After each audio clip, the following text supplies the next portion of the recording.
ਸ਼ਮਾਦਾਨ radio Punjab ਟੋਡੇ ਸੁਣਨ ਵਾਲੇ तमाम ਸਰੋਤਿਆਂ ਨੂੰ ਮੇਰੇ ਵੱਲੋਂ ਤੇ ਸਰਦਾਰ ਬਖਤੌਰ ਸਿੰਘ ਢਿੱਲੋਂ ਵੱਲੋਂ ਪਿਆਰ ਭਰੀ ਸਤਿ ਸ੍ਰੀ ਅਕਾਲ, ਖੁਸ਼ਾਮਦੀਦ। ਤੁਸੀਂ ਇਸ ਵਕਤ ਰੇਡੀਓ ਪੰਜਾਬ ਟੋਡੇ ਦੇ ਬਠਿੰਡਾ ਸਟੂਡੀਓ ਤੋਂ ਪ੍ਰੋਗਰਾਮ ਸ਼ਮਾਦਾਨ ਦੇ ਰਾਹੀਂ ਲਾਈਵ ਜੁੜੇ ਹੋ। ਇਹ ਪ੍ਰੋਗਰਾਮ ਸੋਮਵਾਰ ਤੋਂ ਲੈ ਕੇ ਸ਼ੁੱਕਰਵਾਰ ਸ਼ਾਮ ਨੂੰ 5:30 ਦੇ ਉੱਤੇ ਲਾਈਵ ਪ੍ਰਸਾਰਿਤ ਕੀਤਾ ਜਾਂਦਾ। ਅੱਜ ਦਿਨ ਹੈ ਜੀ ਵੀਰਵਾਰ, ਤਰੀਕ ਹੈ 30 ਅਪ੍ਰੈਲ, ਸ਼ਾਮ ਦੇ 5:30 ਵਜੇ ਨੇ। ਪ੍ਰੋਗਰਾਮ ਦਾ ਆਗਾਜ਼ ਕਰਦੇ ਹਾਂ ਜੀ ਅੱਜ ਦੀਆਂ ਦੋ ਅਹਿਮ ਖਬਰਾਂ ਤੋਂ, ਫਿਰ ਅੱਗੇ ਚੱਲਦੇ ਹਾਂ।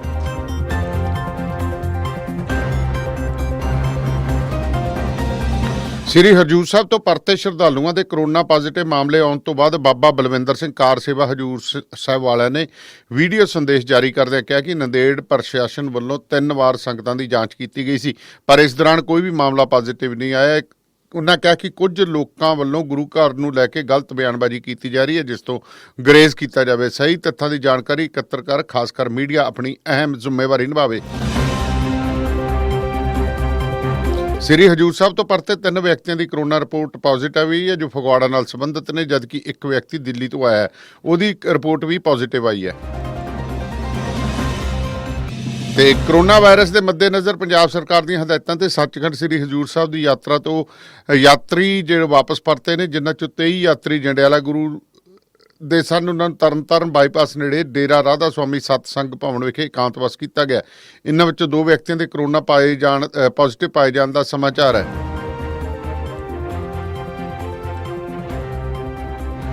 ਉੱਥੇ ਰਾਜਾ ਸੰਸੀ ਤੋਂ ਵੀ ਖਬਰ ਆ ਰਹੀ ਹੈ, ਜਿੱਥੇ 29 ਸ਼ਰਧਾਲੂਆਂ ਵਿੱਚੋਂ ਇੱਕ ਦਾ ਕਰੋਨਾ ਵਾਇਰਸ ਪੋਜ਼ੀਟਿਵ ਆਇਆ। ਬਚਿੱਤਰ ਸਿੰਘ ਜੋ ਚੁਗਾਵਾਂ ਦਾ ਹੈ, ਉਹ ਪੁਸ਼ਟੀ ਕੀਤੀ ਹੈ। ਉਹਨਾਂ ਨੂੰ ਇੱਥੋਂ ਦੇ ਹਸਪਤਾਲ ਵਿੱਚ ਤੈਨਾਤ ਡਾਕਟਰ ਨੇ ਕਿਹਾ ਕਿ ਇਹ ਪ੍ਰਭਾਵਿਤ ਵਿਅਕਤੀ ਦਾ ਇਲਾਜ ਸ੍ਰੀ ਗੁਰੂ ਨਾਨਕ ਦੇਵ ਜੀ ਹਸਪਤਾਲ ਵਿਖੇ ਭੇਜ ਦਿੱਤਾ ਗਿਆ। ਬਾਕੀ ਇੱਥੇ ਰੱਖੇ ਗਏ ਸ਼ਰਧਾਲੂਆਂ ਦੀ ਘਰ ਵਾਪਸੀ ਬਾਰੇ ਉਹਨਾਂ ਕਿਹਾ ਕਿ ਜਿਸ ਬਾਰੇ ਕੋਈ ਹਦਾਇਤ ਨਹੀਂ ਲਈ, ਪਤਾ ਲੱਗਿਆ ਕਿ ਸ਼ਰਧਾਲੂਆਂ ਦੇ ਨਮੂਨਿਆਂ ਦੇ ਨਤੀਜੇ ਅੱਜ ਸ਼ਾਮ ਤੱਕ ਆ ਜਾਣਗੇ।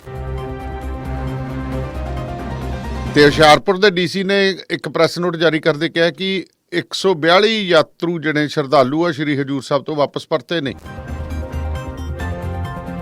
ਇਹ ਬੁੱਧਵਾਰ ਦੇਰ ਰਾਤ ਹੁਸ਼ਿਆਰਪੁਰ ਵਾਪਸ ਪਹੁੰਚੇ ਸਨ। 142 ਸ਼ਰਧਾਲੂਆਂ ਨੂੰ ਬੱਸਾਂ ਦੇ ਮਾਧਿਅਮ ਨਾਲ ਮੁਫਤ ਵਾਪਸ ਬੁਲਾਇਆ ਗਿਆ ਸੀਗਾ। ਸਾਵਧਾਨੀ ਦੇ ਤੌਰ ਤੇ ਇਹਨਾਂ ਸ਼ਰਧਾਲੂਆਂ ਨੂੰ ਹੁਸ਼ਿਆਰਪੁਰ ਵਿੱਚ ਇਕਾਂਤਵਾਸ ਕੀਤਾ ਗਿਆ।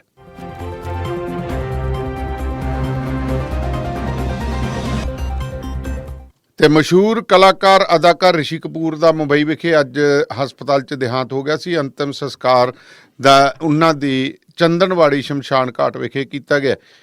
ਉਹਨਾਂ ਦੇ ਸੰਸਕਾਰ ਵਿਖੇ ਦੇ ਮੌਕੇ ਤੇ ਬਾਲੀਵੁੱਡ ਦੀਆਂ ਅਹਿਮ ਹਸਤੀਆਂ ਪੁੱਜੀਆਂ। ਤੇ ਪ੍ਰੋਗਰਾਮ ਦਾ ਆਗਾਜ਼ ਕਰਦੇ ਢਿੱਲੋਂ ਸਾਹਿਬ। ਸਤਿ ਸ੍ਰੀ ਅਕਾਲ ਜੀ। ਸਤਿ ਸ੍ਰੀ ਅਕਾਲ ਜੀ। ਢਿੱਲੋਂ ਸਾਹਿਬ, ਸਭ ਤੋਂ ਪਹਿਲਾਂ ਤਾਂ ਆਪਾਂ ਗੱਲ ਕਰੀਏ ਸਾਡੇ ਫਿਲਮੀ ਜਗਤ ਦੇ 2 ਅਭਿਨੇਤਾ। ਆਪਾਂ ਗੱਲ ਕਰਨੇ ਦੋਹੇ ਹੀ ਇੱਕ ਤਰ੍ਹਾਂ ਨਾਲ ਉਹਨਾਂ ਨੇ ਚੇਂਜ ਕੀਤੀ ਸੀ। ਰਿਸ਼ੀ ਕਪੂਰ ਨੇ ਬੌਬੀ ਫਿਲਮ ਦੇ ਜ਼ਰੀਏ ਇੱਕ ਨੌਜਵਾਨ ਜਿਹੜੇ ਟੀਨੇਜਰਸ ਦੀ ਫਿਲਮ ਬਣੀ। ਉਸ ਤੋਂ ਬਾਅਦ ਉਹਨਾਂ ਨੇ ਵੱਖਰੇ ਹੀ ਅੰਦਾਜ਼ ਦੇ ਵਿੱਚ ਡਾਂਸ ਬੇਸਡ ਫਿਲਮਾਂ ਦੇ ਵਿੱਚ ਕੰਮ ਕੀਤਾ। ਇੱਕ ਬਹੁਤ ਵਧੀਆ ਫਿਲਮ ਸੀ, ਜਿਹਦੇ ਵਿੱਚ ਆਪਾਂ ਕਹਿ ਸਕਦੇ ਹਾਂ ਉਹਨਾਂ ਨੇ ਸੁਪਰ ਹਿੱਟ ਉਹਨਾਂ ਦੇ ਫਾਦਰ ਵੱਲੋਂ ਬਣਾਈ ਗਈ ਸੀਗੀ। ਪ੍ਰੇਮ ਕਥਾ ਸੀ, ਪ੍ਰੇਮ ਰੋਗ, ਪਰ ਉਹਨਾਂ ਦੀ ਅਦਾਕਾਰੀ ਡਿਫਰੈਂਟ ਸੀ।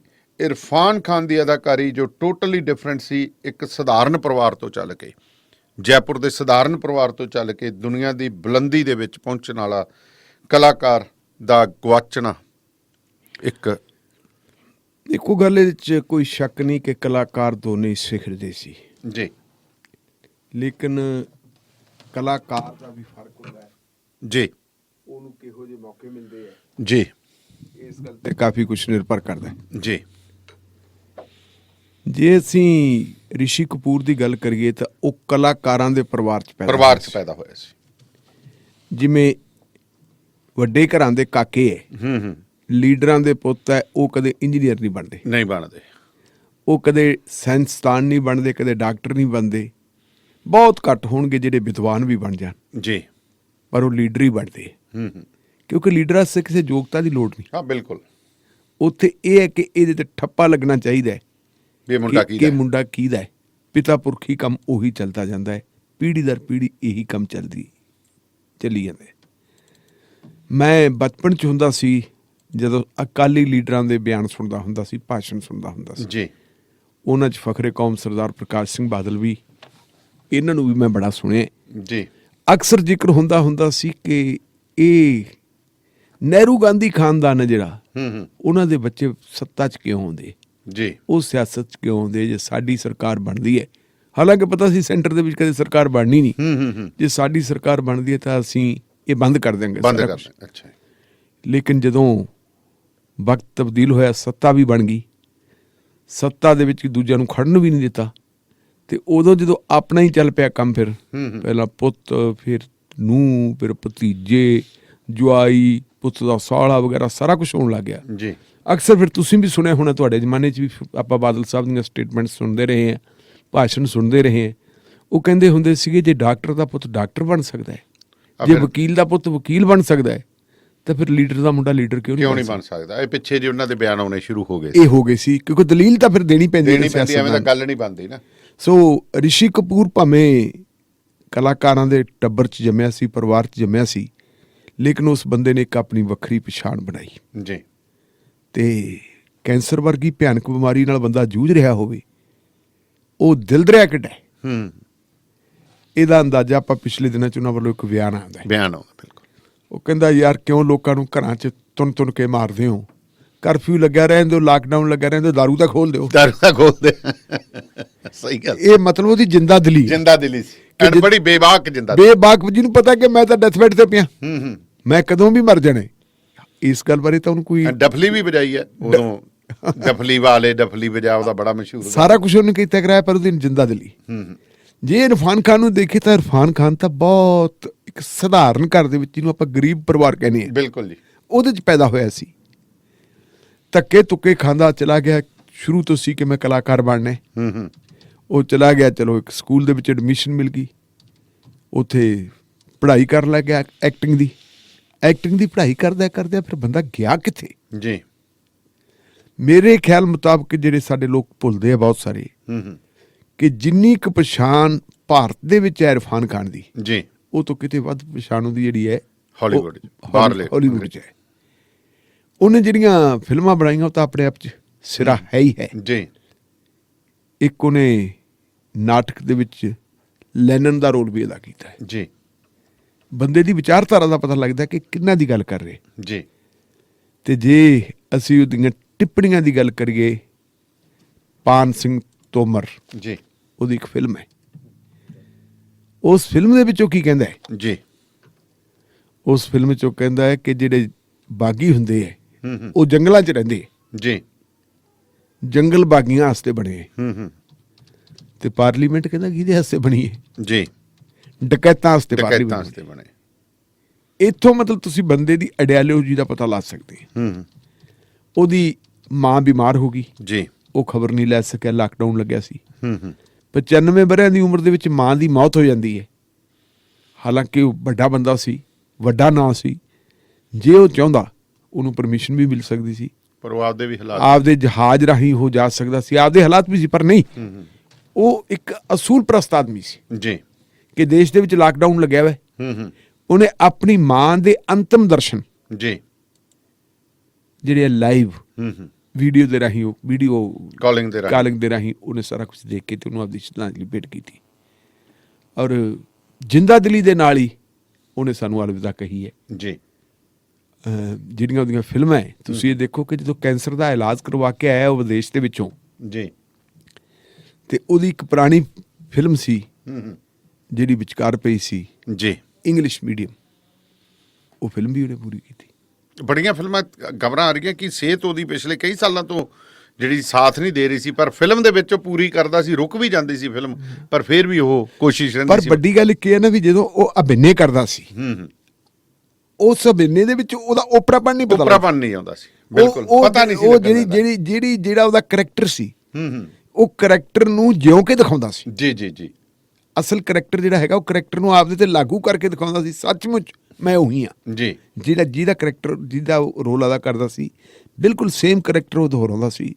ਇਸ ਕਰਕੇ ਵਕਤ ਬੜਾ ਥੋੜਾ ਮਿਲੇ, ਬਹੁਤ ਛੋਟੀ ਉਮਰ ਸੀ। 54-55 ਸਾਲ ਕੋਈ ਉਮਰ ਨਹੀਂ ਹੁੰਦੀ। ਉਹਨੇ ਨਹੀਂ 67 ਦਾ ਬਰਥ ਸੀ ਸਮਝ ਲਓ। ਹਾਂ 52 ਕੁ ਸਾਲ ਦੇ। 52 ਕੁ ਸਾਲ ਸੀ, ਕੋਈ ਖਾਸ ਗੱਲ ਨਹੀਂ। ਪਰ ਜੇ ਅਸੀਂ ਇਹ ਦੇਖੀਏ ਹੂੰ ਵੀ ਉਸ ਬੰਦੇ ਨੂੰ ਜੀ ਉਹ ਕਿਹੜੀ ਅੱਖ ਹੈ ਜਿਹਦੀ ਨਮ ਨਹੀਂ ਹੋਈ, ਜਿਹਨੇ ਯਾਦ ਨਹੀਂ ਕੀਤਾ, ਚਾਹੇ ਪ੍ਰਧਾਨ ਮੰਤਰੀ ਹੋਵੇ, ਚਾਹੇ ਗ੍ਰਹਿ ਮੰਤਰੀ ਹੋਵੇ, ਹੂੰ ਚਾਹੇ ਵਿਰੋਧੀ ਪਾਰਟੀ ਕਾਂਗਰਸ ਪਾਰਟੀ ਦਾ ਕਰਤਾ ਧਰਤਾ ਹੋਵੇ, ਰਾਹੁਲ ਗਾਂਧੀ ਹੋਵੇ, ਜੀ ਅਮਿਤਾਭ ਬੱਚਨ ਵਰਗੇ ਦਿਓਕਦ ਕਲਾਕਾਰ ਹੋਣ, ਹਰ ਇੱਕ ਬੰਦੇ ਨੇ ਉਹਦੇ ਜਿਹੜੇ ਅਕਾਲ ਚਲਾਣੇ ਦੇ ਉੱਤੇ ਦੁੱਖ ਪ੍ਰਗਟ ਕੀਤਾ ਹੈ। ਜੀ ਔਰ ਇਹੋ ਜਿਹੇ ਕਲਾਕਾਰਾਂ ਦਾ ਜਿਹੜਾ ਘਾਟਾ ਪੈਣਾ ਹੈ, ਹੂੰ ਇਹ ਇਕੱਲੇ ਇੱਕ ਦੇਸ਼ ਵਾਸਤੇ, ਇੱਕ ਕਮਿਊਨਿਟੀ ਵਾਸਤੇ ਨਹੀਂ ਹੁੰਦਾ, ਇਹ ਦੁਨੀਆ ਵਾਸਤੇ ਹੁੰਦਾ ਘਾਟਾ। ਜੀ ਜੀ ਕਿਉਂਕਿ ਉਹਦੀ ਜਿਹੜੀ ਹੈਗੀ ਹੈ ਹਾਲੀਵੁੱਡ ਵਿੱਚ ਕੰਮ ਕਰਨਾ, ਹਾਲੀਵੁੱਡ ਦੇ ਕਲਾਕਾਰਾਂ ਨੇ ਵੀ, ਉਹਦੇ ਜਿਹੜੇ ਚਾਹਣ ਵਾਲੇ ਆ ਵਿਦੇਸ਼ਾਂ ਦੇ ਵਿੱਚ ਬੈਠੇ, ਉਹਨਾਂ ਨੇ ਵੀ ਉਹਦੀ ਮੌਤ ਦੇ ਉੱਤੇ ਦੁੱਖ ਪ੍ਰਗਟ ਕੀਤਾ ਹੈ।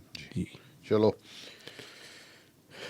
ਜੋ ਆਇਆ ਸੋ ਜਾਏਗਾ, ਪਰ ਇੱਕ ਵਕਤ ਹੁੰਦਾ ਜਾਣ ਦਾ। ਢਿੱਲੋਂ ਸਾਹਿਬ, ਕਮੀ ਤਾਂ ਕਿਸੇ ਦੀ ਪੂਰੀ ਨਹੀਂ ਹੁੰਦੀ। ਰੇਡੀਓ ਪੰਜਾਬ ਟੂਡੇ ਇਹਨਾਂ ਦੋਨਾਂ ਮਹਾਨ ਕਲਾਕਾਰਾਂ ਨੂੰ ਆਪਣੇ ਵੱਲੋਂ ਸ਼ਰਧਾ ਦੇ ਫੁੱਲ ਭੇਂਟ ਕਰਦਾ ਹੈ, ਸਾਡੇ ਲਿਸਨਰਸ ਵੱਲੋਂ ਵੀ ਸ਼ਰਧਾ ਦੇ ਫੁੱਲ ਭੇਂਟ ਕਰਦਾ ਹੈ। ਪਰ ਢਿੱਲੋਂ ਸਾਹਿਬ, ਭਾਰਤ ਦੀ ਸਥਿਤੀ ਘੱਟ ਗਿਣਤੀਆਂ ਪ੍ਰਤੀ ਕਿਵੇਂ ਸੁਧਰੂਗੀ, ਕਦੋਂ ਸੁਧਰੂਗੀ? ਹੁਣ ਪਿੱਛੇ ਜੇ ਤਾਂ ਥੋੜ੍ਹੇ ਜਿਹੇ ਦਿਨ ਚੁੱਪ ਕੀਤੇ ਸੀ, ਪਰ ਇਹ ਵਿਤਕਰਾ ਲਗਾਤਾਰ ਜਾਰੀ ਹੈ। ਬਿਲਕੁਲ, ਇਹਦੇ 'ਚ ਕੋਈ ਸ਼ੱਕ ਨਹੀਂ। ਇਹ ਜੇ ਅਸੀਂ ਕਹੀਏ ਤਾਂ ਕਈ ਵਾਰੀ ਇਹ ਸੋਚਿਆ ਜਾਂਦਾ ਕਿ ਸ਼ਾਇਦ ਇਹਨਾਂ ਨੂੰ ਮੌਜੂਦਾ ਸਰਕਾਰ ਚੰਗੀ ਨਹੀਂ ਲੱਗਦੀ, ਇਹ ਤਾਂ ਕਹਿੰਦੇ ਹੈ। ਲੇਕਿਨ ਹੁਣ ਦੁਨੀਆ ਦੀ ਜਿਹੜੀ ਸੁਪਰ ਪਾਵਰ ਹੈ, ਜੀ ਵੈਸੇ ਕੁਦਰਤ ਦੇ ਸਾਹਮਣੇ ਸੁਪਰ ਕੁਛ ਵੀ ਨਹੀਂ ਹੁੰਦਾ, ਸੁਪਰ ਕੁਛ ਨਹੀਂ ਹੁੰਦਾ। ਬਿਲਕੁਲ ਜਿਹੜੀ ਸੁਪਰ ਪਾਵਰ ਸੀ ਆ ਕਰੋਨਾ ਦੇ ਸਾਹਮਣੇ ਉਹਦੀ ਹਾਲਤ ਜਿਹੜੀ ਮਧੋਲ ਕੇ ਰੱਖ ਦਿੱਤਾ ਹੈ। ਹੂੰ ਅੱਜ ਇੱਕ ਰਿਪੋਰਟ ਆ ਰਹੀ ਸੀ ਕਿ ਜਿੰਨਾ ਮੁੱਢਲੇ ਦਿਨਾਂ ਦੇ ਵਿੱਚ ਦਰਸਾਇਆ ਗਿਆ ਸੀ ਸਰਕਾਰ ਵੱਲੋਂ ਜਾਂ ਏਜੰਸੀਆਂ ਵੱਲੋਂ ਕਿ ਅਮਰੀਕਾ ਦੇ ਵਿੱਚ ਇੰਨਾ ਕੁ ਜਾਨੀ ਨੁਕਸਾਨ ਹੋਇਆ, ਜੀ ਕਹਿੰਦੇ ਉਹ ਅੰਕੜੇ ਗਲਤ ਸੀ। ਹੂੰ ਅਸਲ ਦੇ ਵਿੱਚ ਜਿੰਨੇ ਅੰਕੜੇ ਦਰਸਾਏ ਗਏ ਹੈ, ਜੀ ਨੁਕਸਾਨ ਉਹ ਤੋਂ ਡਬਲ ਹੋਇਆ ਸੀ। ਹੂੰ ਇਹ ਤੋਂ ਆਪਾਂ ਅੰਦਾਜ਼ਾ ਲਾ ਸਕਦੇ ਹਾਂ ਕਿ ਕੁਦਰਤ ਦੇ ਸਾਹਮਣੇ ਕੋਈ ਸੁਪਰ ਨਹੀਂ ਹੁੰਦਾ, ਕੋਈ ਸੁਪਰ ਨਹੀਂ ਹੈਗਾ। ਜੀ ਉੱਥੇ ਰਾਜਾ ਔਰ ਰੰਕ ਇੱਕੋ ਹੀ ਹੁੰਦਾ ਹੈ। ਪਰ ਫਿਰ ਵੀ ਤਾਕਤ ਦੇ ਲਿਹਾਜ਼ ਨਾਲ ਅਸੀਂ ਦੇਖੀਏ, ਟੈਕਨੀਕ ਦੇ ਲਿਹਾਜ਼ ਨਾਲ ਦੇਖੀਏ, ਜਿਹੜੀ ਸਾਇੰਸ ਦੇ ਲਿਹਾਜ਼ ਨਾਲ ਦੇਖੀਏ ਤਾਂ ਅਮਰੀਕਾ ਨੰਬਰ 1 ਦੇ ਉੱਤੇ ਆਉਂਦਾ ਹੈ। ਅਮੀਰੀ ਦੇ ਲਿਹਾਜ਼ ਨਾਲ ਵੀ ਦੇਖੀਏ ਤਾਂ ਉਹ ਨੰਬਰ 1 ਦੇ ਉੱਤੇ ਆਉਂਦਾ ਹੈ। ਉਸ ਦੇਸ਼ ਦੀ ਪਾਰਲੀਮੈਂਟ ਨੇ, ਹੇਠਲਾ ਸਦਨ ਤੇ ਉੱਪਰਲਾ ਸਦਨ, ਦੋਨਾਂ ਨੇ ਮਿਲ ਕੇ ਇੱਕ ਕਮਿਸ਼ਨ ਬਣਾਇਆ ਹੋਇਆ ਜੀ, ਕਿਉਂਕਿ ਅਮਰੀਕਾ ਜਿਹੜਾ ਹੈ ਇਕੱਲਾ ਆਪਦੇ ਦੇਸ਼ ਬਾਰੇ ਨਹੀਂ ਸੋਚਦਾ, ਉਹ ਹੋਰਾਂ ਬਾਰੇ ਦੁਨੀਆ ਦਾ ਵੱਡਾ ਲੀਡਰ ਹੋਣ ਕਰਕੇ ਸਾਰੀ ਦੁਨੀਆ 'ਚ ਕਿੱਥੇ ਕੀ ਘਟ ਰਿਹਾ ਹੈ, ਕੀ ਵਾਪਰ ਰਿਹਾ, ਕੀ ਹੋ ਰਿਹਾ, ਉਹਨਾਂ ਦੀ ਨਜ਼ਰ ਹੁੰਦੀ ਹੈ। ਜੀ ਔਰ ਅਮਰੀਕੀ ਕਾਂਗਰਸ ਨੇ ਫਿਰ ਨੀਤੀਆਂ ਉਹਦੇ ਮੁਤਾਬਕ ਬਣਾਉਣੀਆਂ ਹੁੰਦੀਆਂ ਕਿ ਇਹ ਉੱਥੇ ਕੀ ਹੋ ਰਿਹਾ, ਕੀ ਨਹੀਂ ਹੋ ਰਿਹਾ। ਕਈ ਵਾਰੀ ਇਹ ਹੁੰਦਾ ਕਿ ਉਹਨਾਂ ਦੇ ਜਦੋਂ ਆਪਦੇ ਇੰਟਰਸਟ ਹੁੰਦੇ, ਉਹ ਉਹਨਾਂ ਦੇਸ਼ਾਂ ਨੂੰ ਵੀ ਸਪੋਰਟ ਦੇਣੀ ਸ਼ੁਰੂ ਕਰ ਦਿੰਦੇ ਆ, ਜਿਹੜੇ ਦੇਸ਼ ਉਹਨਾਂ ਦੀ ਕਸਬੱਟੀ ਦੇ ਉੱਤੇ ਪੂਰੇ ਨਾ ਉਤਰਨ ਪਰ ਪੋਲੀਟੀਕਲ ਮਜਬੂਰੀ ਹੁੰਦੀ ਹੈ, ਜੀ ਕੋਈ ਯੁੱਧ ਨੀਤਕ ਮਜਬੂਰੀ ਹੁੰਦੀ ਹੈ, ਮਦਦ ਉਹ ਉਹਨਾਂ ਨੂੰ ਵੀ ਦੇਣੀ ਸ਼ੁਰੂ ਕਰ ਦਿੰਦੇ ਆ। ਜਿਵੇਂ ਆਪਾਂ ਦੇਖੀਏ ਇਸਰਾਈਲ ਨੂੰ ਉਹ ਦੇ ਰਹੇ, ਜੀ ਪਾਕਿਸਤਾਨ ਨੂੰ ਵੀ ਭਾਰਤ ਦੇ ਮੁਕਾਬਲੇ ਦੇ ਰਹੇ ਸੀ, ਵਗੈਰਾ ਵਗੈਰਾ, ਬੜਾ ਕੁਛ ਹੁੰਦਾ ਹੈ।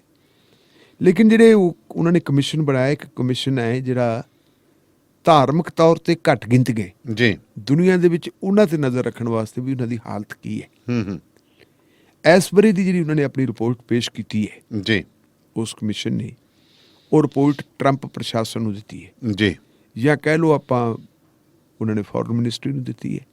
ਅਗਾਂਹ ਉਹਦੇ ਤੇ ਫਿਰ ਵਿਚਾਰ ਹੋਊਗਾ, ਉਹਨਾਂ ਦੀ ਜਿਹੜੀ ਹੈਗੀ ਹੈ ਪਾਰਲੀਮੈਂਟ ਕਹਿ ਲਓ, ਜੋ ਵੀ ਕਹਿ ਲਓ, ਕਾਂਗਰਸ ਕਹਿ ਲਓ, ਉਹਦੇ ਵਿੱਚ ਉਹ ਕਹਿੰਦੇ ਕੀ ਹੈ।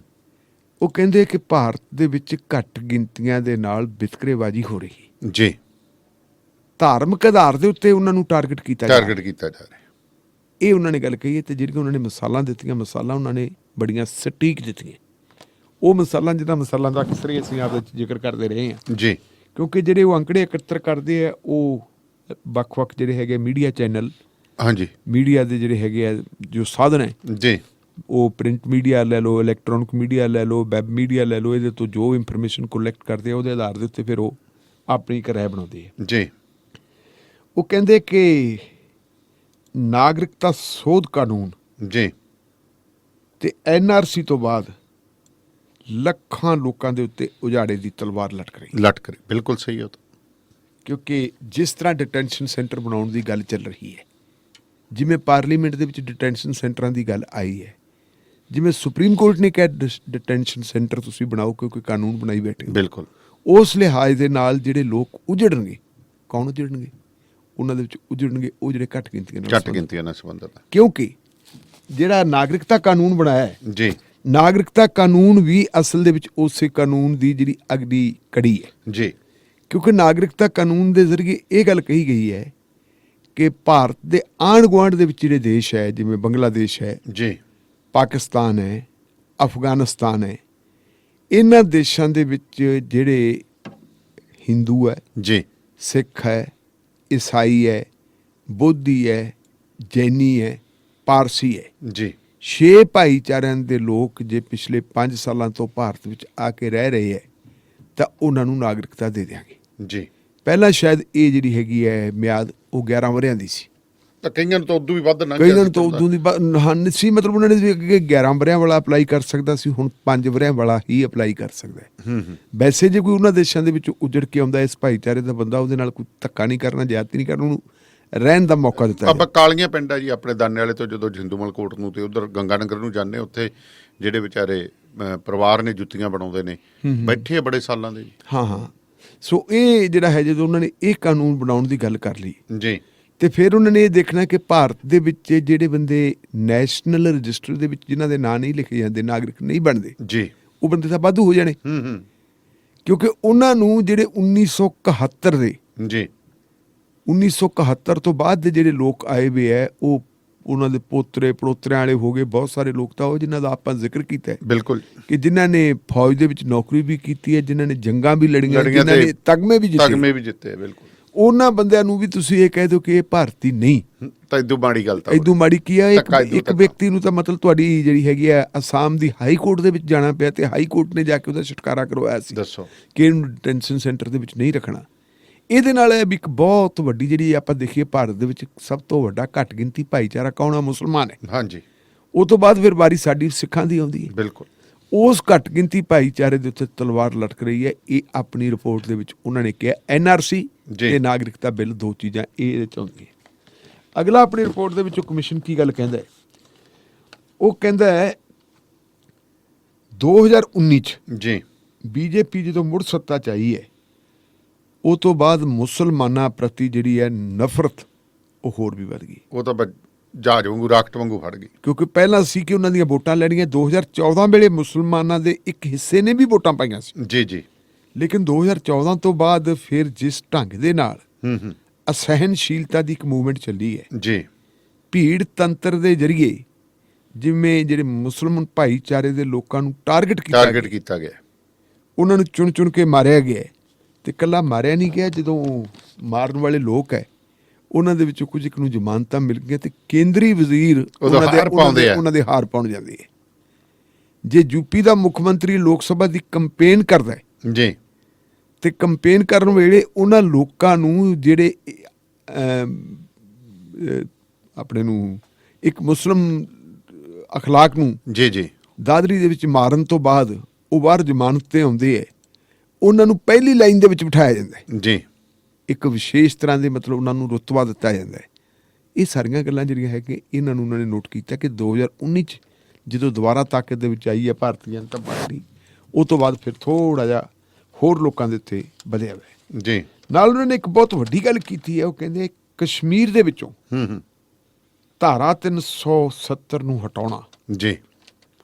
ਇਹ ਵੀ ਇੱਕ ਜਿਹੜਾ ਘੱਟ ਗਿਣਤੀ ਭਾਈਚਾਰਾ ਉਹਦੇ ਪ੍ਰਤੀ ਨਫ਼ਰਤ ਹੈ, ਕਿਉਂਕਿ ਜੰਮੂ ਕਸ਼ਮੀਰ ਇੱਕੋ ਇੱਕ ਸਟੇਟ ਹੈ ਜੀ ਜਿੱਥੇ ਮੁਸਲਿਮ ਬਹੁ ਗਿਣਤੀ ਹੈ। ਉਸ ਬਹੁ ਗਿਣਤੀ ਵਾਲੀ ਸਟੇਟ ਦੇ ਵਿੱਚ ਜਿਹੜਾ ਉਹਨਾਂ ਨੂੰ 1947 ਵੇਲੇ 48 ਵੇਲੇ ਸਾਡੇ ਨਾਲ ਰਲਦੇ ਹੈ, ਬਾਅਦ ਦੇ ਵਿੱਚ ਧਾਰਾ 370 ਦੇ ਜ਼ਰੀਏ ਅਸੀਂ ਧਾਰਾ 35A ਦੇ ਤਹਿਤ ਉਹਨਾਂ ਨੂੰ ਇੱਕ ਵਿਸ਼ੇਸ਼ ਰੁਤਬਾ ਦਿੱਤਾ ਹੈ। ਉਹ ਵਿਸ਼ੇਸ਼ ਰੁਤਬੇ ਵਾਲਾ ਸਟੇਟਸ ਉਹਨਾਂ ਤੋਂ ਵਾਪਸ ਲਿਆ ਗਿਆ ਜੀ। ਕੱਲਾ ਵਾਪਸੀ ਨਹੀਂ ਲਿਆ ਗਿਆ, ਇੱਕ ਸਟੇਟ ਨੂੰ ਤੋੜ ਕੇ ਉਹਦੇ ਦੋ ਹਿੱਸੇ ਕਰਤੇ। ਤਿੰਨ ਜੀ, ਇੱਕ ਉੱਤੇ ਚੜ ਗਿਆ, ਹਾਂ ਦੋ ਹੀ ਹੋ ਗਏ ਨਾ। ਉਹ ਜਿਹੜਾ ਉੱਪਰ ਚੜ ਗਿਆ ਉਹਨੂੰ ਕੱਲੇ ਨੂੰ ਯੂਨੀਅਨ ਟੈਰੀਟਰੀ ਬਣਾਤਾ। ਜੰਮੂ ਨੂੰ ਤੇ ਕਸ਼ਮੀਰ ਵੈਲੀ ਹੈ ਜਿਹੜੀ, ਉਹਨੂੰ ਚੱਕ ਕੇ ਦੂਜੀ ਯੂਨੀਅਨ ਟੈਰੀਟਰੀ ਬਣਾਤਾ। ਆਮ ਤੌਰ ਦੇ ਉੱਤੇ ਜਿਹੜੀਆਂ ਯੂਨੀਅਨ ਟੈਰੀਟਰੀਜ਼ ਹੈ ਜਿਹੜੇ ਤੁਹਾਡੇ ਪੂਰਨ ਰਾਜ ਨਹੀਂ ਜੀ ਜੀ, ਉਹਨਾਂ ਨੂੰ ਤਰੱਕੀ ਤਾਂ ਦਿੱਤੀ ਜਾਂਦੀ ਹੈ, ਪੂਰਨ ਰਾਜ ਦਾ ਦਰਜਾ ਦਿੱਤਾ ਜਾਂਦਾ ਹੈ। ਹਾਂਜੀ ਹਾਂਜੀ। ਲੇਕਿਨ ਕਿਸੇ ਦਾ ਦਰਜਾ ਘਟਾਇਆ ਪਹਿਲੀ ਵਾਰੀ ਸੁਣਿਆ। ਇਹ ਪਹਿਲੀ ਵਾਰ ਸੀ, ਇਹ ਘਟਾਇਆ ਗਿਆ। ਇਸ ਚੀਜ਼ ਨੂੰ ਵੀ ਨੋਟ ਕੀਤਾ, ਦਲੀਲਾਂ ਦਿੱਤੀਆਂ ਉਹਨਾਂ ਨੇ। ਅੱਛਾ ਜੀ। ਕਮਿਸ਼ਨ ਵਾਲਿਆਂ ਨੇ ਐਵੇਂ ਨਹੀਂ ਕਹਿਤਾ, ਦਲੀਲਾਂ ਦਿੱਤੀਆਂ। ਔਰ ਅਗਲੀ ਗੱਲ ਤਾਂ ਨੇੜੀਆ ਸਾਹਿਬ ਜਿਹੜੀ ਇਹਦੇ ਵਿੱਚ ਹੈ ਕਿ ਇਸ ਕਮਿਸ਼ਨ ਦੀ ਰਿਪੋਰਟ ਦੇ ਵਿੱਚ ਜੀ 2 ਵਾਰੀ ਨਾਂ ਲਿਖ ਕੇ ਜ਼ਿਕਰ ਕੀਤਾ ਹੈ। ਅੱਛਾ, ਸਿੱਧਾ ਕਿਹਦਾ ਜ਼ਿਕਰ ਕੀਤਾ? ਸਾਡੇ ਦੇਸ਼ ਦੇ ਗ੍ਰਹਿ ਮੰਤਰੀ ਅਮਿਤ ਸ਼ਾਹ ਦਾ। ਅੱਛਾ, ਦੱਸੋ। ਕਿਸੇ ਦੇਸ਼ ਦੇ ਗ੍ਰਹਿ ਮੰਤਰੀ ਦਾ ਨਾਂ ਲੈ ਕੇ ਉਹਦਾ ਜ਼ਿਕਰ ਕਰਨਾ ਕੋਈ ਛੋਟੀ ਗੱਲ ਨਹੀਂ। ਬਿਲਕੁਲ ਜੀ। ਔਰ ਨਾਲ ਉਹਨਾਂ ਦੇ ਇਸ ਕਥਨ ਦਾ ਵੀ ਹਵਾਲਾ ਦਿੱਤਾ ਗਿਆ ਅੱਛਾ ਜੀ। ਕਿ ਜਿਹੜੇ ਪ੍ਰਵਾਸੀ ਲੋਕ ਹੈ ਜੀ ਹੋਰਾਂ ਦੇਸ਼ਾਂ ਤੋਂ ਆਏ ਵੀ, ਉਹਨਾਂ ਨਾਲ ਉਹ ਭਾਰਤ ਲਈ ਇੱਕ ਤਰ੍ਹਾਂ ਦੀ ਸਿਉਂਕ ਹੈ। ਤੇ ਜੇ ਕਹਿੰਦੇ ਤੁਸੀਂ ਸਿਉਂਕ ਦਾ ਸਫਾਇਆ ਨਹੀਂ ਕਰਦੇ ਤਾਂ ਸਿਉਂਕ ਫਿਰ ਤੁਹਾਡੇ ਘਰ ਨੂੰ ਜਿਹੜੇ ਤਖਤੇ ਲੱਗੇ ਹੋਏ, ਉਹ ਅੰਦਰੋਂ ਅੰਦਰ ਖਾ ਜੂਗੀ। ਜਿਹੜੇ ਤੁਹਾਡੇ ਕੱਪ ਬੋਰਡ ਲੱਗੇ ਹੋਏ ਹੈ, ਜਿੰਨਾ ਤੁਹਾਡਾ ਲੱਕੜ ਦਾ ਸਮਾਨ ਹੈ, ਉਹਨੂੰ ਸਾਰਾ ਖਾ ਜਾਣਾ ਹੈ। ਜੀ ਇਸ ਲਈ ਇਹ ਵਕਤ ਦੀ ਲੋੜ ਹੈ ਕਿ ਸਿਉਂਕ ਦਾ ਹੁਣ ਸਫਾਇਆ ਕੀਤਾ ਜਾਵੇ। ਪ੍ਰਵਾਸੀਆਂ ਨੂੰ ਸਿਉਂਕ ਦੇ ਨਾਲ ਦੱਸੋ। ਰੁਤਬਾ ਦੇਣਾ ਕਿਹਦੇ ਵੱਲੋਂ? ਦੇਸ਼ ਦੇ ਗ੍ਰਹਿ ਮੰਤਰੀ ਵੱਲੋਂ, ਜਿਹਨੇ ਭਾਰਤ ਦੇ ਸੰਵਿਧਾਨ ਦੀ ਧਰਮ ਨਿਰਪੱਖ ਸੰਵਿਧਾਨ ਦੀ ਰਾਖੀ ਕਰਨ ਦੀ ਸਹੁੰ ਚੁੱਕੀ ਵੀ ਹੈ। ਦੱਸੋ ਇਹ ਕਿੱਡੀ ਵੱਡੀ ਗੱਲ ਹੈ। ਤੇ ਨਾਲ ਅਗਲੀ ਗੱਲ ਕੀ ਕਹਿੰਦੇ ਹੈ? ਜੀ ਅਗਲੀ ਕਮਿਸ਼ਨ ਨੇ ਇਹ ਸੁਝਾਅ ਦਿੱਤਾ ਹੈ ਜੀ ਆਪਣੇ ਪ੍ਰਧਾਨ ਨੂੰ, ਟਰੰਪ ਸਾਹਿਬ ਨੂੰ, ਕਿ ਅਜਿਹੇ ਜਿਹੜੇ ਲੋਕ ਹੈ ਜੀ ਜਿਨ੍ਹਾਂ ਨੇ ਅਜਿਹਾ ਕੁਝ ਕੀਤਾ ਹੈ, ਇਹਨਾਂ ਨਾਲ ਸਖਤੀ ਨਾਲ ਨਿਪਟਿਆ ਜਾਵੇ। ਜੀ। ਤੇ ਸਖਤੀ ਨਾਲ ਕੀ ਨਿਪਟਿਆ ਜਾਵੇ? ਉਹ ਕਹਿੰਦੇ ਵੀ ਇਹਨਾਂ ਦੀਆਂ ਜਾਇਦਾਦਾਂ ਜਿਹੜੀਆਂ ਪਈਆਂ ਉਹ ਸੀਲ ਕੀਤੀਆਂ ਜਾਣ। ਅੱਛਾ ਜੀ। ਔਰ ਇਹਨਾਂ ਨੂੰ ਅਮਰੀਕਾ ਤੇ ਹੋਰ ਦੇਸ਼ ਜਿਹੜੇ ਅਮਰੀਕਾ ਦੇ ਮਿੱਤਰ ਦੇਸ਼ ਆ, ਉੱਥੇ ਆਉਣ ਲਈ ਜਿਹੜੇ ਵੀਜ਼ੇ ਦਿੱਤੇ ਜਾਂਦੇ, ਉਹ ਵੀਜ਼ੇ ਇਹਨਾਂ ਦੇ ਰੱਦ ਕੀਤੇ ਜਾਣ। ਇਹਨਾਂ ਨੂੰ ਵੀਜ਼ਾ ਨਾ ਦਿੱਤਾ ਜਾਵੇ। ਅੱਛਾ। ਮੇਰਾ ਖਿਆਲ ਵੀ ਇੰਨਾ ਸਖਤ ਤਾਂ ਮੈਂ ਇੱਕ ਜਿਹੜਾ ਹੈਗਾ ਉਹਨਾਂ ਦਾ ਧਾਰਮਿਕ ਜਿਹੜੀਆਂ ਧਾਰਮਿਕ ਘੱਟ ਗਿਣਤੀਆਂ ਬਾਰੇ ਕਮਿਸ਼ਨ ਦੀ ਇੰਨੀ ਸਖਤ ਰਿਪੋਰਟ ਮੈਂ ਨਹੀਂ ਅੱਜ ਤੱਕ ਪੜ੍ਹੀ। ਤੁਹਾਡੇ ਯਾਦ ਹੋਣਾ 2002 ਦੇ ਵਿੱਚ ਮੁਸਲਿਮ ਕਤਲੇਆਮ ਹੋਇਆ ਸੀ ਗੁਜਰਾਤ ਦੇ ਵਿੱਚ। ਗੁਜਰਾਤ ਚ ਜੀ। ਉਹ ਤੋਂ ਬਾਅਦ ਮੋਦੀ ਸਾਹਿਬ ਉੱਥੇ ਮੁੱਖ ਮੰਤਰੀ ਹੁੰਦੇ ਸੀ ਤੇ ਮੋਦੀ ਸਾਹਿਬ ਨੂੰ ਬਹੁਤ ਲੰਬਾ ਸਮਾਂ ਉਦੋਂ ਤੱਕ ਜੀ ਕਿਸੇ ਵਿਕਸਿਤ ਦੇਸ਼ ਨੇ ਵੀਜ਼ਾ ਨਹੀਂ ਦਿੱਤਾ ਸੀ ਜਿੰਨੀ ਦੇਰ ਤੱਕ ਉਹ ਭਾਰਤ ਦੇ ਪ੍ਰਧਾਨ ਮੰਤਰੀ ਨਾ ਬਣ ਗਏ। ਉਹ ਤਾਂ ਫਿਰ ਪ੍ਰਧਾਨ ਮੰਤਰੀ ਬਣਨ ਤੋਂ ਬਾਅਦ ਇੱਕ ਡਿਪਲੋਮੈਟਿਕ ਜਿਹੜੇ ਸੰਬੰਧ ਹੁੰਦੇ ਉਹਦਾ ਕਰਕੇ ਉਹਨਾਂ ਨੂੰ ਦੇਣਾ ਪਿਆ। ਲੇਕਿਨ ਹੁਣ ਇਸ ਕਮਿਸ਼ਨ ਨੇ ਮੰਗ ਕੀਤੀ ਹੈ ਜੀ ਕਿ ਇਹਨਾਂ ਦੇ ਜਿਹੜੇ ਹੈਗੇ ਹੈ ਵੀਜ਼ੇ ਵਾਲੇ, ਖਾਸ ਕਰਕੇ ਅਮਿਤ ਸ਼ਾਹ ਦਾ ਵੀਜ਼ਾ, ਉਹਨੂੰ ਰੱਦ ਕੀਤਾ ਜਾਵੇ। ਕਿਉਂਕਿ ਮੋਦੀ ਸਾਹਿਬ ਦਾ ਤਾਂ ਹੋ ਨਹੀਂ ਸਕਦਾ ਨਾ, ਉਹ ਤਾਂ ਪ੍ਰਾਈਮ ਮਿਨਿਸਟਰ ਨੇ। ਹਾਂਜੀ ਹਾਂਜੀ।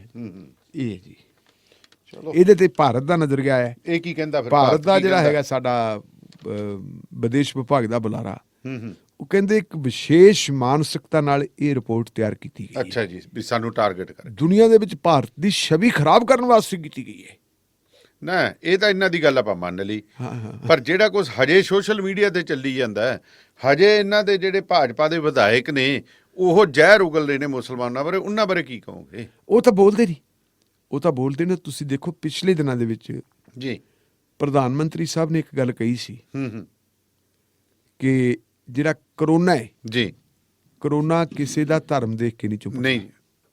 ਇਹ ਕਿਉਂ ਕਹੀ ਸੀ? ਇਹ ਇਸ ਕਰਕੇ ਕਹੀ ਸੀ ਕਿਉਂਕਿ ਤਬਲੀਗੀ ਜਮਾਤ ਦੇ ਜਿਹੜੇ ਮੁਸਲਮਾਨ ਫਸ ਗਏ ਸੀ ਜੀ। ਕਿਉਂਕਿ ਤਬਲੀਗੀ ਜਮਾਤ ਵਾਲਿਆਂ ਦਾ ਜਿਹੜਾ ਮਰਕਜ਼ ਹੈ ਨਿਜ਼ਾਮੂਦੀਨ ਦੇ ਵਿੱਚ, ਉੱਥੇ ਉਹਨਾਂ ਦਾ ਸਾਲਾਨਾ ਇਕੱਤਰਤਾ ਸੀ, ਸਾਲਾਨਾ ਇਕੱਠ ਸੀ, ਜਾਂ ਆਪਾਂ ਨੂੰ ਕਾਨਫਰੰਸ ਕਹਿ ਲਈਏ, ਸਮਾਗਮ ਕਹਿ ਲਈਏ। ਉਸ ਸਮਾਗਮ 'ਚ ਆਏ ਸੀ, ਉਧਰੋਂ ਲਾਕਡਾਊਨ ਲੱਗ ਗਿਆ। ਉਹਨਾਂ ਨੇ ਆਪਣੀਆਂ ਅਰਜ਼ੀਆਂ ਪਰਚੇ ਭੇਜੇ, ਮੋਟਰਾਂ ਦੇ ਨੰਬਰ ਭੇਜੇ, ਡਰਾਈਵਰਾਂ ਕੰਡਕਟਰਾਂ ਦੇ ਮੋਬਾਈਲ ਫੋਨ ਭੇਜੇ, ਐਡਰੈਸ ਭੇਜੇ। ਵਾਰ-ਵਾਰ ਉਹਨਾਂ ਨੇ ਮੰਗ ਕੀਤੀ ਜੀ ਇਜਾਜ਼ਤ ਦੇ ਦਿੱਤੀ ਜਾਵੇ, ਅਸੀਂ ਬਾਹਰ ਨਿਕਲਣਾ, ਅਸੀਂ ਆਪਣੇ ਬੰਦਿਆਂ ਨੂੰ ਬਾਹਰ ਭੇਜਣਾ। ਕਿਸੇ ਨੇ ਇਜਾਜ਼ਤ ਨਹੀਂ ਦਿੱਤੀ। ਇਹਦੇ ਉਲਟ ਹਰਿਦੁਆਰ ਦੇ ਵਿੱਚ ਜਿਹੜੇ ਲੋਕ ਫਸੇ ਸੀ, ਤੇ ਉਹਨਾਂ ਦਾ ਤਾਂ ਢਿੱਲੋਂ ਸਾਹਿਬ ਚਰਚਾ ਹੀ ਨਹੀਂ ਹੋ ਰਹੀ। ਦੱਸੋ ਉੱਥੇ ਨਹੀਂ ਕੋਈ ਫਸਿਆ ਹੋਣਾਗਾ? ਨਹੀਂ, ਮੈਂ ਤੁਹਾਨੂੰ ਦੱਸ, ਜਿਹੜੇ ਲੋਕ ਹਰਿਦੁਆਰ ਦੇ ਵਿੱਚ ਫਸੇ ਸੀ ਉਹਨਾਂ ਲੋਕਾਂ ਦੇ ਵਿੱਚ ਗੁਜਰਾਤ ਦੇ ਲੋਕ ਵੀ ਸੀ ਕਾਫੀ ਸਾਰੇ। ਹਾਂਜੀ। ਉਹਨਾਂ ਨੂੰ ਕੱਢਣ ਵਾਸਤੇ ਗੁਜਰਾਤ ਦੇ ਵਿੱਚੋਂ ਵਿਸ਼ੇਸ਼ ਬੱਸਾਂ ਭੇਜੀਆਂ ਗਈਆਂ, ਲੈ ਕੇ ਆਓ। ਉਹਨਾਂ ਦਾ ਕਿਤੇ ਚਰਚਾ ਨਹੀਂ, ਕਿਤੇ ਚਰਚਾ ਗੋਦੀ ਮੀਡੀਆ ਨੇ ਕਰਨੀ, ਲੇਕਿਨ ਉਹ ਗੋਦੀ 'ਚ ਬੈਠਾ ਹੈ। ਗੋਦੀ ਮੀਡੀਆ ਕਰਦਾ ਨਹੀਂ, ਅਸੀਂ ਲੋਕ ਕਰਦੇ ਹਾਂ। ਸਾਡੀ ਜਿੰਨੀ ਪਹੁੰਚ ਹੈਗੀ ਅਸੀਂ ਆਪਦੀ ਗੱਲ ਕਰਦੇ ਹਾਂ ਜੀ। ਸਾਨੂੰ ਕਿੰਨੇ ਕੁ ਲੋਕ ਫੋਲੋ ਕਰਦੇ ਆ, ਕਿੰਨੇ ਕੁ ਸੁਣਦੇ ਆ, ਤਾਂ ਇਸ ਗੱਲ ਦੇ ਉੱਤੇ ਨਿਰਭਰ ਹੈ ਕਿ ਸਾਡਾ ਪ੍ਰੋਗਰਾਮ ਕਿੰਨਾ ਕਿਹਨੂੰ ਚੰਗਾ ਲੱਗਦਾ। ਲੇਕਿਨ ਅਸੀਂ ਇਹਦਾ ਜ਼ਿਕਰ ਕਰਦੇ ਹਾਂ ਤ੍ਰਿਪਤੀ ਉੱਥੇ ਵੀ ਦੱਖਣ ਦੇ ਵਿੱਚ ਸੀ, ਉੱਥੋਂ ਵੀ ਲਿਆਂਦੇ ਗਏ। ਜਿਹੜੀਆਂ ਸਾਡੀਆਂ ਦੇਵੀਆਂ, ਵੈਸ਼ਨੂ ਦੇਵੀ, ਨੈਣਾ ਦੇਵੀ, ਉੱਥੇ ਸਾਰੇ ਥਾਵਾਂ ਤੇ ਲਿਆਂਦੇ ਗਏ ਸੀ। ਉਹਨਾਂ ਦੀ ਕੋਈ ਰਿਪੋਰਟ, ਉਹਨਾਂ ਦੇ ਉੱਤੇ ਕੱਖ ਨਹੀਂ ਕੀਤਾ ਗਿਆ। ਹੁਣ ਤੁਸੀਂ ਆਪਣੇ ਲੈ ਲਓ। ਹੂੰ ਹਜੂਰ ਸਾਹਿਬ ਦੇ ਵਿੱਚ ਸਾਡੇ ਬਹੁਤ ਸਾਰੇ ਬੰਦੇ ਗਏ ਸੀ, ਹੂੰ ਫਸ ਗਏ ਉੱਥੇ, ਲੈਂਦੇ ਗਏ। ਚਲੋ ਉਹਦੇ ਵਿੱਚੋਂ ਬਹੁਤ ਸਾਰੇ ਬੰਦੇ ਪੋਜ਼ਿਟਿਵ ਆ ਗਏ। ਸਾਡੀ ਡਿਊਟੀ ਬਣਦੀ ਹੈ, ਸਾਡੀ ਸਰਕਾਰ ਕਰ ਰਹੀ ਹੈ ਉਹਨਾਂ ਦਾ ਜਿੰਨਾ ਕੁ ਉਹਨਾਂ ਕੋਲ ਬਣਦਾ।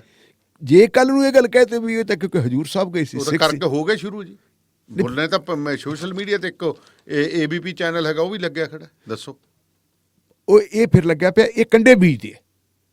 ਜਿਹੜਾ ਅਮਰੀਕਾ ਦੇ ਮਿਨੋਰਿਟੀ ਜਿਹੜੀ ਧਾਰਮਿਕ ਤੌਰ ਤੇ ਮਿਨੋਰਿਟੀਜ਼ ਪ੍ਰਤੀ ਜਿਹੜੀ ਕੈਨੇਡਾ ਦਾ ਕਮਿਸ਼ਨ ਹੈ ਪਾਰਲੀਮੈਂਟ ਦਾ, ਜੀ, ਉਸ ਕਮਿਸ਼ਨ ਦੀ ਜਿਹੜੀ ਰਿਪੋਰਟ ਹੈ, ਉਹ ਰਿਪੋਰਟ ਜੋ ਕੁਝ ਦਰਸਾਉਂਦੀ ਹੈ, ਤੇ ਜਿਵੇਂ ਜੀ ਅਗਲੀ ਗੱਲ ਮੈਂ ਕਰਨੀ ਚਾਹੂੰਗਾ ਜਿਹਨਾਂ ਮੈਂ ਜੋੜ ਦਿਆਂ ਹੁਣ, ਉਹ ਇਹ ਹੈ ਕਿ ਜਿਵੇਂ ਅਨਫੋਲੋ ਕੀਤਾ ਹੈ ਹੂੰ ਟਵਿੱਟਰ ਤੋਂ ਵਾਈਟ ਹਾਊਸ ਨੇ ਪ੍ਰੈਜ਼ੀਡੈਂਟ ਆਫ ਇੰਡੀਆ ਨੂੰ, ਪ੍ਰਾਈਮ ਮਿਨਿਸਟਰ ਆਫ ਇੰਡੀਆ ਨੂੰ, ਇਹ ਤਾਂ ਨੇੜਤਾ ਬੜੀ ਸੀਗੀ।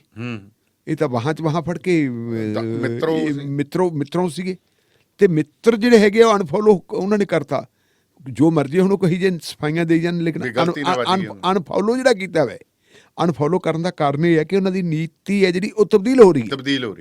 ਉਹ ਤਬਦੀਲ ਹੋ ਰਹੀ ਹੈ ਉਹਨਾਂ ਦੀ ਜਿਹੜੀ, ਕਿਉਂਕਿ ਉਹ ਇੱਕ ਜਿਹੜੀ ਹੈਗੀ ਹੈ ਉਹ ਸਭਿਅਤਾ ਹੈ ਜਿਹੜੀ ਕਾਫੀ ਵਿਕਸਿਤ ਹੈ, ਜਿਹੜੀ ਧਰਮ ਦੇ ਆਧਾਰ ਦੇ ਉੱਤੇ ਵਿਤਕਰੇਬਾਜ਼ੀ ਬਰਦਾਸ਼ਤ ਨਹੀਂ ਕਰਦੀ। ਜੀ ਮੈਂ ਰਾਤ ਸੁਣ ਰਿਹਾ ਸੀਗਾ ਇੱਕ TV ਚੈਨਲ ਦੇ ਉੱਤੇ ਡਿਬੇਟ ਸੁਣ ਰਿਹਾ ਸੀ।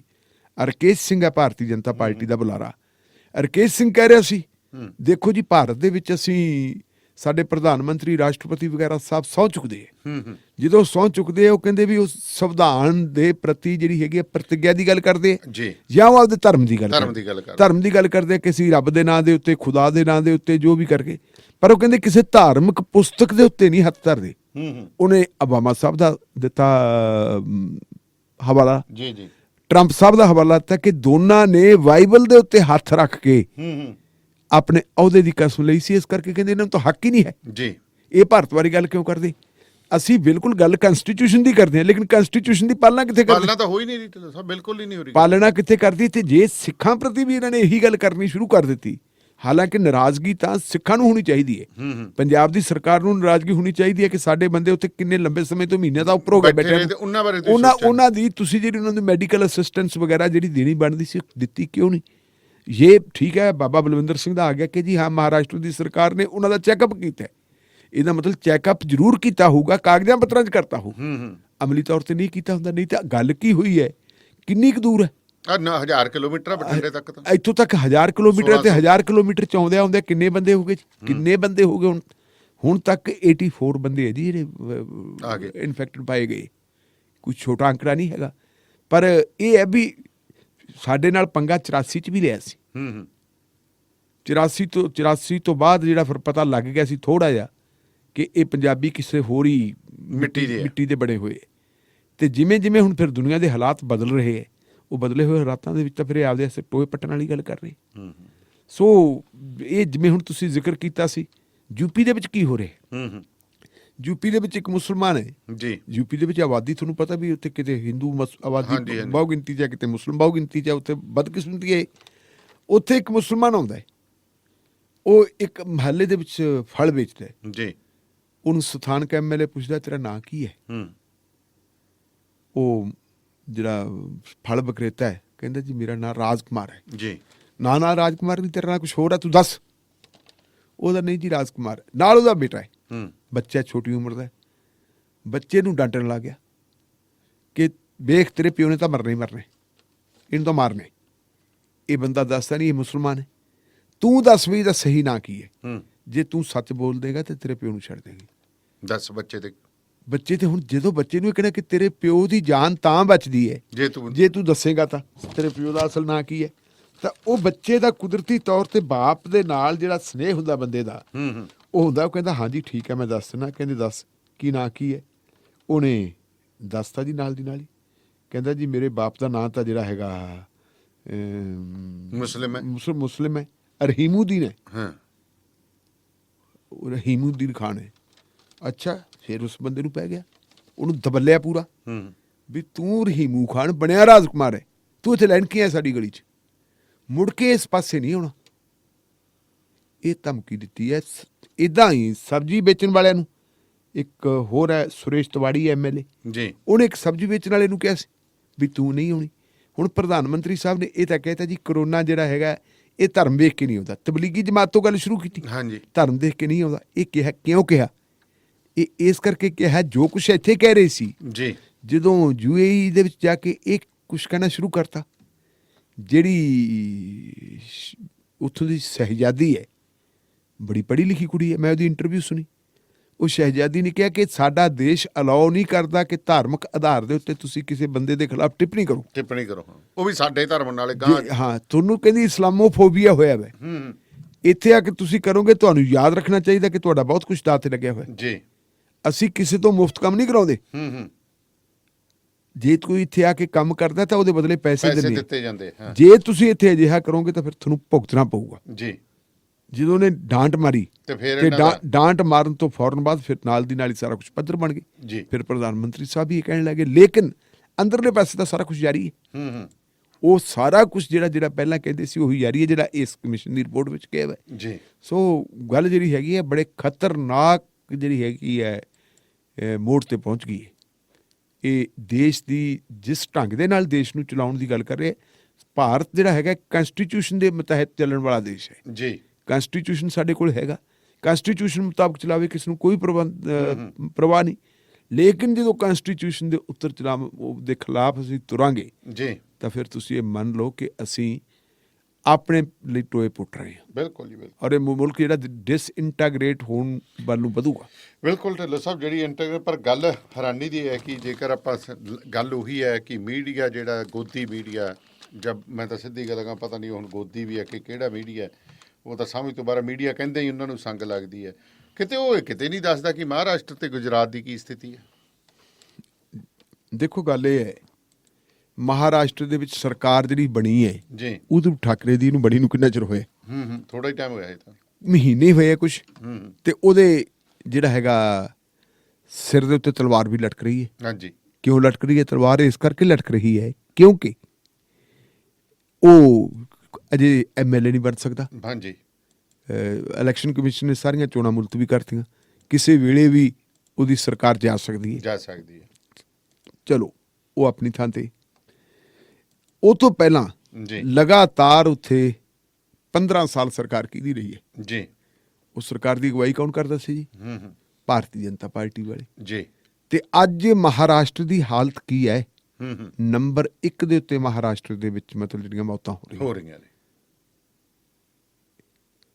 ਨੰਬਰ 2 ਤੇ ਹੋ ਰਹੀਆਂ ਜੀ ਗੁਜਰਾਤ 'ਚ। ਜੀ। ਗੁਜਰਾਤ ਦੇ ਵਿੱਚ ਪਿਛਲੇ 20 ਸਾਲਾਂ ਤੋਂ ਜੀ ਸਰਕਾਰ ਕਿਹੜੀ ਪਾਰਟੀ ਦੀ ਹੈ? ਭਾਰਤੀ ਜਨਤਾ ਪਾਰਟੀ ਦੀ। ਜੀ। ਕਦੇ ਉਸ ਸਰਕਾਰ ਦੀ ਅਗਵਾਈ ਨਰਿੰਦਰ ਮੋਦੀ ਸਾਹਿਬ ਕਰਦੇ ਸੀ। ਉਹ ਪ੍ਰਧਾਨ ਮੰਤਰੀ ਬਣ ਗਏ, ਇੱਕ ਮੈਡਮ ਨੂੰ ਉਹਨਾਂ ਨੇ ਆਪਣੀ ਵਾਰਸ ਚੁਣ ਲਿਆ। ਉਹ ਤੋਂ ਬਾਅਦ ਉਹ ਮੈਡਮ ਨੂੰ ਕਿਤੇ ਗਵਰਨਰ ਲਾਤਾ ਜੀ। ਤੇ ਹੁਣ ਵਾਲੇ ਜਿਹੜੇ ਹੈਗੇ ਚੀਫ ਮਿਨਿਸਟਰ ਸਾਹਿਬ ਹੁਣ ਉਹ ਅਗਵਾਈ ਕਰਦੇ ਜੀ। ਬੰਦੇ ਭਾਵੇਂ ਬਦਲ ਗਏ ਲੇਕਿਨ ਵਿਚਾਰਧਾਰਾ ਉਹੀ ਹੈ, ਪਾਰਟੀ ਦਾ ਰੰਗ ਉਹੀ ਹੈ, ਚਾਲ ਚਰਿੱਤਰ ਤੇ ਚਿਹਰਾ ਉਹੀ ਹੈ। ਦੂਜੇ ਨੰਬਰ ਦੇ ਉੱਤੇ ਗੁਜਰਾਤ ਆਉਂਦੀ ਹੈ ਜੀ। ਤੇ ਜੇ ਹੁਣ ਤੀਜੇ ਨੰਬਰ ਤੇ ਦੇਖੀਏ ਆਪਾਂ, ਕਿਹੜਾ ਸੂਬਾ ਜੀ ਤੀਜੇ ਨੰਬਰ ਦੇ ਉੱਤੇ ਆਉਂਦਾ? ਮੱਧ ਪ੍ਰਦੇਸ਼। ਮੱਧ ਪ੍ਰਦੇਸ਼ ਦੇ ਵਿੱਚ ਵੀ ਕਮਲਨਾਥ ਦੀ ਸਰਕਾਰ ਕਿੰਨਾ ਚਿਰ ਰਹੀ ਹੈ? ਸਿਰਫ 1 ਸਾਲ। ਜੀ। 1 ਸਾਲ ਤੋਂ ਬਾਅਦ 22 ਬੰਦਿਆਂ ਤੋਂ ਅਸਤੀਫੇ ਦਵਾਤੇ। ਉਸ ਸਰਕਾਰ ਨੂੰ ਡੀਸਟੇਬਲਾਈਜ਼ ਕਰਤਾ, ਸਰਕਾਰ ਉਹ ਟੁੱਟ ਗਈ। ਪਹਿਲਾਂ 15 ਸਾਲ ਉੱਥੇ ਮੁੱਖ ਮੰਤਰੀ ਕੌਣ ਰਹਿੰਦਾ ਜੀ? ਮਾਮਾ ਸ਼ਿਵਰਾਜ ਸਿੰਘ ਚੌਹਾਨ। ਮਾਮਾ ਜੀ ਕਾ ਹੁੰਦਾ ਨਾ ਉਹ। ਅੱਛਾ। ਵੀ ਧੀਆਂ ਦਾ ਮਾਮਾ, ਉਹ ਮਾਮਾ ਸੀ। ਹੁਣ ਫਿਰ ਮਾਮੇ ਦੀ ਸਰਕਾਰ ਹੈ। ਮਹੀਨਾ ਭਰ ਤਾਂ ਮਾਮੇ ਦਾ ਕੱਲਾ ਮਾਮਾ ਹੀ ਸੀ, ਮੁੱਖ ਮੰਤਰੀ ਸੀ, ਉਹਦੇ ਨਾਲ ਕੋਈ ਵਜ਼ੀਰ ਨਹੀਂ ਸੀ ਜੀ। ਹੁਣ ਵਜ਼ੀਰ ਬਣਾ ਲਏ। ਚਲੋ ਵਜ਼ੀਰ ਬਣਾਉਣ ਤੋਂ ਬਾਅਦ ਜੇ ਅਸੀਂ ਦੇਖੀਏ ਤਾਂ ਜੇ ਸਭ ਤੋਂ ਵੱਧ ਡਾਕਟਰਾਂ ਨੂੰ ਕਿਤੇ ਮੁਸ਼ਕਲਾਂ ਦਾ ਸਾਹਮਣਾ ਕਰਨਾ ਪੈ ਰਿਹਾ ਤਾਂ ਉਹ ਮੱਧ ਪ੍ਰਦੇਸ਼ ਵਿੱਚ ਕਰ ਰਹੇ। ਤੀਜਾ ਨੰਬਰ ਉਹਨਾਂ ਦਾ ਹੈ। ਜਿਹੜੀਆਂ ਸਟੇਟਾਂ ਦੇ ਵਿੱਚ ਬਹੁਤ ਲੰਬੇ ਸਮੇਂ ਤੋਂ ਭਾਰਤੀ ਜਨਤਾ ਪਾਰਟੀ ਦਾ ਰਾਜ ਭਾਗ ਸੀ, ਉੱਥੋਂ ਦੇ ਹੈਲਥ ਸਿਸਟਮ ਦੀ ਹਾਲਤ ਕੀ ਹੈ ਜੀ, ਉਹ ਆਪਾਂ ਅੰਦਾਜ਼ਾ ਲਾ ਸਕਦੇ ਕਿ ਉਹਨਾਂ ਸੰਭਲ ਨਹੀਂ ਰਿਹਾ।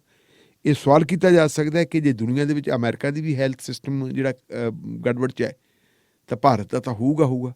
ਸਵਾਲ ਅਗਲਾ ਫਿਰ ਖੜਾ ਹੁੰਦਾ ਜੀ ਕਿ ਉਹ ਦੱਖਣ ਦੇ ਵਿੱਚ ਇੱਕ ਸੂਬਾ ਕੇਰਲਾ ਹੈ ਜਿੱਥੇ ਸਭ ਤੋਂ ਪਹਿਲਾਂ ਕੇਸ ਆਇਆ ਸੀਗਾ ਕੋਰੋਨਾ ਦਾ, ਉਹਨਾਂ ਨੇ ਕਿਵੇਂ ਕੰਟਰੋਲ ਕੀਤਾ? ਇਹ ਵੀ ਸੋਚਣ ਵਾਲੀ ਗੱਲ। ਉਹ ਉੱਥੇ ਸਰਕਾਰ ਇਹੋ ਜਿਹੀ ਹੈ ਜਿਹੜੀ ਸਰਕਾਰ ਕੱਲੀ ਸਿਰਫ ਉਸ ਸੂਬੇ 'ਚ ਰਹਿ ਗਈ ਹੈ।